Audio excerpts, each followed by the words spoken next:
Welcome back to ILTV on the Hour. We're bringing you the biggest headlines from Israel and the Middle East in just 5 minutes. I'm Deborah Klein, and today is day 661 of the war in Gaza. So let's get into all of the top stories of the hour.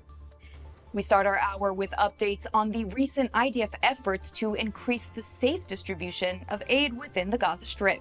United Nations Aid Chief Tom Fletcher gave positive comments, saying that the flow of aid has been largely undisturbed, and stated that more than 100 truckloads of aid were collected from crossroads to be transported into Gaza. Meanwhile, in addition to the flow of aid by truck, Israel, Jordan, and the UAE have been carrying out coordinated airdrops of aid into Gaza. The drops over the past 24 hours included 25 tons of food and humanitarian supplies. Prime Minister Netanyahu has dismissed the claims that Israel is starving civilians in Gaza, speaking at a Christian conference hosted by Trump advisor and prominent evangelical pastor Paula White. Let's roll the clip. Israel is presented as though we are applying a campaign of starvation in Gaza. What a bold-faced lie. There is no policy of starvation in Gaza, and there is no starvation in Gaza. We enable humanitarian aid throughout the duration of the war to enter Gaza. Otherwise, there would be no Gazans. And what has interdicted the supply of humanitarian aid is one force: Hamas.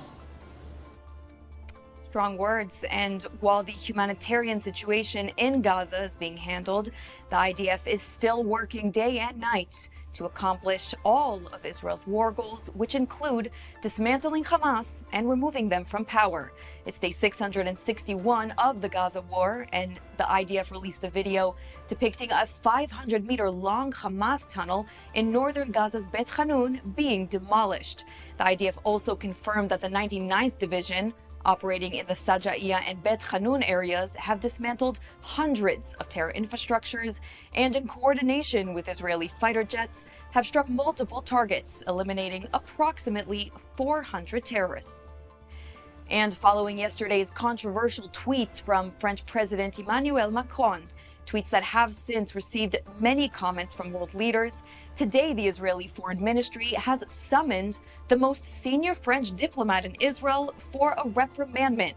The Foreign Minister Director General, Eden Bartal, told the French Deputy Ambassador that France had chosen to harm Israel at its most difficult hour, and said that the declaration of the French president to recognize a Palestinian state directly undermines negotiations for the release of hostages and for a ceasefire. Foreign Minister Sarr added that France's declarations about what is best for Israel's security instead of Israel's elected government are baseless presumptions that violate Israeli sovereignty. And while the French president makes waves with his precocious tweets, down the road in Paris's Champs-Élysées, returned hostage and survivor 54-year-old Ofer Calderon is participating in the iconic Tour de France. Ofer spent 484 excruciating days in Hamas captivity and was released in February of this year, just over a year after the release of his 2 children, who were also taken captive on October 7th from their home in Kibbutz Nir Oz. While Ofer's children, Sahar and Erez Calderon, were released in November of 2023, Ofer himself spent nearly 500 days in the dark tunnels under Gaza. He was starved, humiliated, and even believed his children had not survived the massacre. Today, though, he is standing tall and proud, picking up his true kibbutznik passion of bike riding in Paris's most luxurious cycling race of the year. Racing with fellow cycler Canadian businessman Sylvain Adams, Calderon shared his emotional experience racing through the streets of Paris, a strong contrast to the reality just 6 months ago.